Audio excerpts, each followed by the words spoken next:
यह एक ऐसी दुनिया है जहाँ पैसों की कोई वैल्यू नहीं, यहाँ टाइम ही सब कुछ है। यहाँ अगर आपको कोई चीज खरीदनी है तो आपको उस चीज के बदले अपनी जिंदगी का कुछ टाइम देना पड़ेगा, तब जाकर आप उस चीज को खरीद पाएंगे। लेकिन इस दुनिया में एक अच्छी जिंदगी गुजारने के लिए आपके पास टाइम का होना भी जरूरी है, क्योंकि यहाँ जब किसी इंसान की एज 25 साल तक पहुंच जाती है तो उस इंसान के हाथ पर 1 साल का टाइम स्टार्ट हो जाता है। जिस पल काउंटडाउन 0 हुआ उसी पल वह इंसान खत्म। अमीरों के पास इतना टाइम था कि वह 1000 साल की जिंदगी भी जी सकते थे। अमीरों ने खुद के लिए एक अलग दुनिया बना ली थी जहाँ वो लोग एक सुकून भरी जिंदगी गुजार रहे थे, लेकिन वहीं दूसरी तरफ गेटो सिटी में रहने वाले गरीब लोग दिन रात मेहनत करके खुद के लिए टाइम कमाते थे, नहीं तो उनकी जिंदगी खत्म हो जाएगी। इन्हीं गरीबों की बस्ती में विल नाम का एक लड़का रहता था जिसकी घड़ी में सिर्फ 23 घंटे ही बचे थे। विल अपनी मॉम के साथ रहता था। अब क्योंकि 25 साल के बाद उम्र रुक जाती है, इसीलिए उसकी माँ 50 साल की होकर भी बहुत जवान दिख रही थी। आज विल की माँ का 50वां जन्मदिन था। विल अपनी मॉम का बर्थडे सेलिब्रेट करने के लिए पिछली रात ओवर टाइम करके एक शैंपेन की बोतल लाया था। यह देखकर विल की मॉम बहुत खुश हो जाती है और वो विल से कहती है कि मैं अपने पोतों को देखना चाहती हूँ, तुम किसी लड़की को डेट क्यों नहीं करते? जिस पर विल जवाब देता है कि इन सब चीजों के लिए टाइम किसके पास है। विल की मॉम ने उससे कहा कि इलेक्ट्रिसिटी बिल और बैंक से लिया हुआ लोन कल की डेट तक मुझे क्लियर करना होगा, नहीं तो हमें फाइन पड़ सकता है। इसीलिए अब मैं जा रही हूँ और कल रात तक सभी बिल्स और बैंक के लोन्स जमा करवाकर वापस आऊंगी। उसने कहा कि मेरे पास सिर्फ 3 दिन का टाइम है। इलेक्ट्रिसिटी बिल और बैंक का लोन चुकाने में मेरे पास लगभग सारा टाइम खर्च हो जाएगा, इसीलिए कल शाम को तुम जरूर बस स्टॉप पर मेरा इंतजार करना, ताकि मेरा सारा टाइम खत्म होने से पहले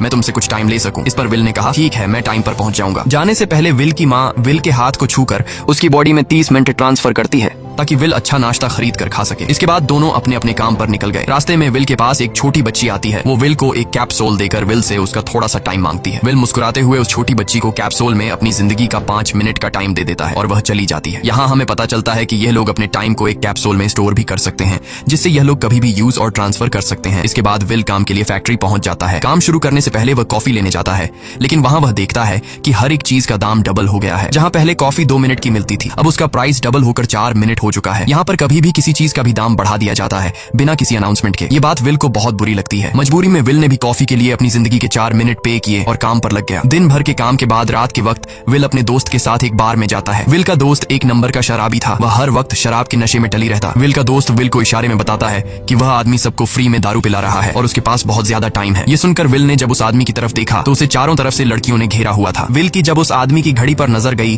तो उस आदमी के पास 116 साल का टाइम था। ये देखकर विल समझ जाता है कि यह आदमी ग्रीनिच सिटी से है, क्योंकि गेटो सिटी में लोगों के पास ज्यादा से ज्यादा 2 दिन का टाइम होता है। विल उस आदमी के पास आया और उसे वार्न करने लगा कि यहाँ पर तुम्हें नहीं होना चाहिए था। यहाँ चोरों का खतरा है, ये लोग तुम्हें मारकर तुम्हारा टाइम चुरा लेंगे, इसलिए जल्दी से यहाँ से निकल जाओ। लेकिन वो आदमी विल की बातों को सीरियस नहीं लेता और उसे इग्नोर करके ड्रिंक करने लग जाता है। तभी उस बार में फोर्टिस नाम का एक गैंगस्टर अपने ग्रुप के साथ आया, जिसे देखकर सारे लोग बाहर निकल भागे। दरअसल यह शहर के सबसे बड़े गुंडे हैं जो लोगों से जबरदस्ती टाइम चुराते हैं। विल का दोस्त विल को पकड़कर ले जाने लगा, लेकिन विल ने जाने से इनकार कर दिया और वहाँ एक कोने में छिपकर सब कुछ देखने लगा। फोर्टिस उस अमीर आदमी से उसका सारा टाइम लूटने आया था। फोर्टिस उस अमीर आदमी को चैलेंज करता है कि चलो पंजा लड़ाते हैं और जो हारेगा वह अपना सारा टाइम जीतने वाले को दे देगा। ये टाइम फाइट आर्म रेसलिंग की तरह थी, जिसमें 2 लोगों को एक दूसरे की कलाई पकड़नी होती थी। जिस भी इंसान की कलाई नीचे होती थी उसका टाइम घटने लगता था और वो टाइम उस आदमी के हाथ में ट्रांसफर होने लगता था जिसकी कलाई ऊपर होती थी। इस तरह जीतने वाला इंसान सारा टाइम उस दूसरे आदमी से अपनी बॉडी में स्टोर करके उसे मार देता।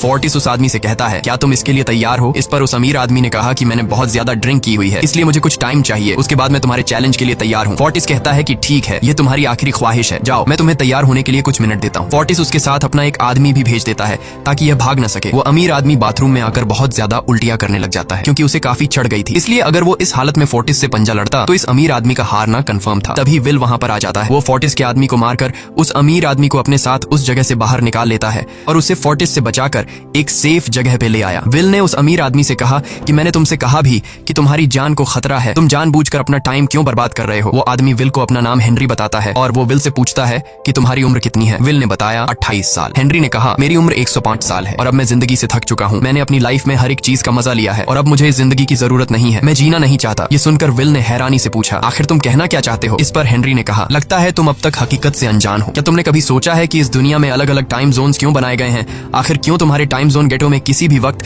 चीजों के दाम और टैक्स बढ़ा दिए जाते हैं? दरअसल